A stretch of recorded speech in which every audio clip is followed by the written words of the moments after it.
Once upon a time, there was a kind and honest king named Edric. King Edric had a son named Daniel. Daniel was a skilled archer. He cherished the sport of hunting. He and his friends went hunting in the jungle on a regular basis. On a day like this, Daniel and a few of his friends were hunting in the jungle. When it began to pour heavily because of the thunderous clouds, Daniel and his friends began running in different directions to avoid rain. And while they were running hither and thither, Daniel became separated from the rest of his friends. As night fell, gradually the prince found shelter beneath a tree. The next day, there was plenty of greenery everywhere. Daniel had no idea whether he was hungry or thirsty because he was so enamored with the beauty of the nature. After some time, he comes across a house on his way. Daniel enters the house, but there was no one there. He eventually found a pond behind that house. After some searching, he discovered a beautiful fairy standing right beside the pond.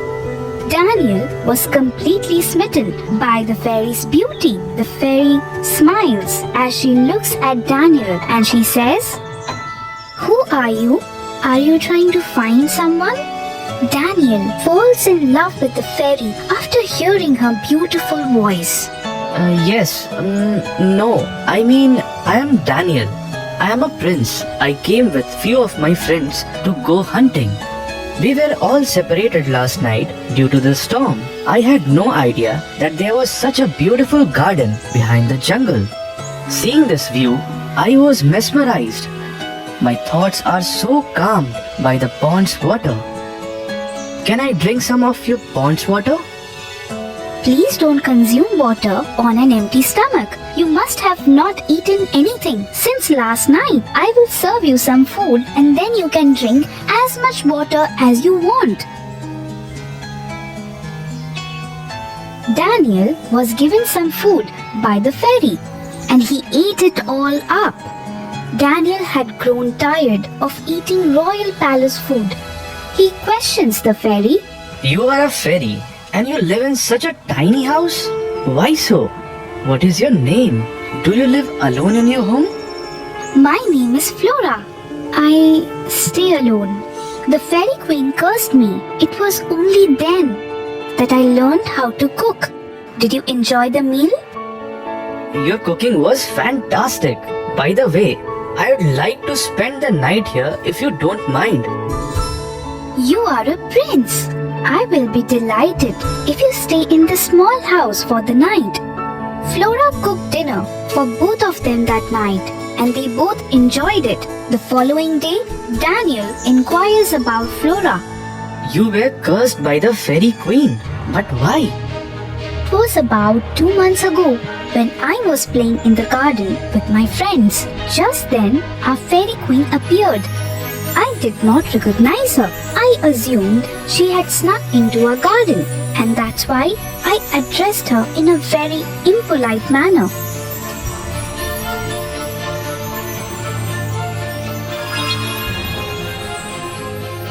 Just then, the fairy queen cursed me and abandoned me in this forest out of rage. My father does occasionally come to see me. My father will meet with me tomorrow and I will introduce him to you. You can sleep here till then. Flora's father arrives the next day to meet her. Flora introduces Daniel to her father. Flora's father was overjoyed when he found a prince in a small house. My dear, make something special for the prince today. No, I don't require anything. I just like the way your daughter cooks simple food. It's just palatable. They all started talking that day. Then Daniel asks Flora's dad, That Flora is the woman I want to marry. Would you agree with that? Flora's father went silent for a while and he said, Your father will not approve for this alliance because you are a prince and we are from Fairy Kingdom. You don't have to worry about it. I have made my decision. I am only going to marry Flora. After After a while, Flora's father told her everything, and he realized that Flora too had begun to love Daniel. Daniel suddenly walks into the room. I have been given permission by your father to marry you. Simply put, I am curious about your opinion. Flora accepts his proposal as well, and she tells Daniel, "But I have one condition. My curse prevents me from leaving this forest. You must stay with me after marriage. Is that okay?" Wholeheartedly. They both got married. Daniel, Flora, and her father began living as a family. Just like this, after 2 months of marriage, they were spending time together near the pond when they noticed 3 or 4 soldiers standing near their house. Daniel even noticed that the military commander of his kingdom had also arrived. The commander told Daniel, Prince Daniel, the king and queen have been anticipating your arrival for past 2 months. Our king is unable to focus on our kingdom matters because the queen is extremely ill. You must accompany us back to the kingdom right away. You may inform my father that I have married Flora and will be staying with her in this house. You can return to the kingdom and inform the people about this message. even after repeated insistence from the military commander, Daniel refused to return to his kingdom. But after hearing about his mother's health, he agreed to return. Flora was unable to accompany Daniel to his kingdom due to her curse. As a result, Daniel took out his ring and gave it to Flora as a parting gift, and the prince returned to his kingdom. The villagers were overjoyed to see their prince return after a 2 months absence. The entire kingdom was in a festive mood. The king and the queen were assured that Daniel would not marry without his parents' permission. They were unable to believe what Daniel had just told them about Flora. They refused to accept his relationship because Daniel married a fairy. After a few months, the king and the queen forced Daniel to marry again, and he agreed solely for the sake of his mother. But he couldn't stop thinking about Flora, and he was worried about her. Flora, on the other hand, gave birth to a baby boy. She decided to name him Victor.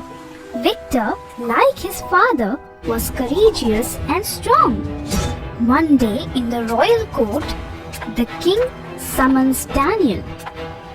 Son, you must now handle the affairs of the kingdom on your own. Your mother and I have both become old. Daniel was completely immersed in the matters of the kingdom. He desperately wanted to meet Flora, but he couldn't make time for her in his busy schedule. Several years would pass in an instant as Daniel would continue to think about her. King Daniel was visited by a kingdom soldier who said the following to the king. Majesty, in this kingdom there are a lot of complaints about theft and robbery. Nobody has ever seen the thief, and yes, my lord, the thief only robs the kingdom wealthy men wealth, and he redistributes wealth among society's poor. Nobody has managed to capture him up to this point.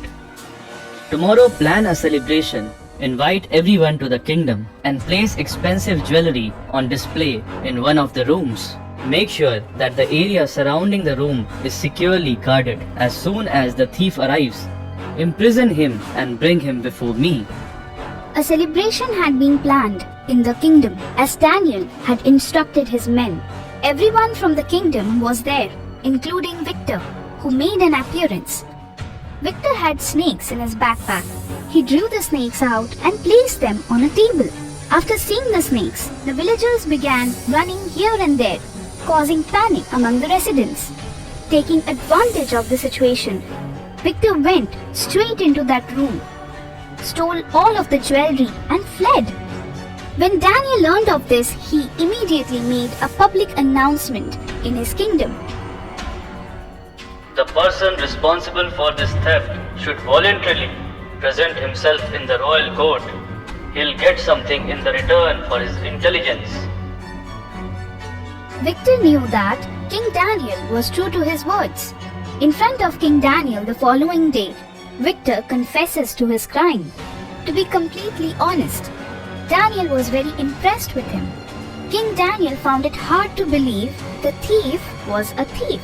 After observing his character, Daniel asked him, Being a thief, you give the wealth you have stolen to the underprivileged while keeping nothing for yourself. Your approach has truly impressed me. I would like for you to marry my daughter. Immediately after Daniel said this, a familiar voice resounded. Your Majesty, that is impossible. King, take a look at the ring on my hand. If you look closely, you will see that this is Victor, our son. How did you get out of the woods? And what about the curse? I am no longer cursed. Now I can stay in this kingdom with you. King Daniel was overjoyed when he heard this. In front of everyone, he apologized to Flora.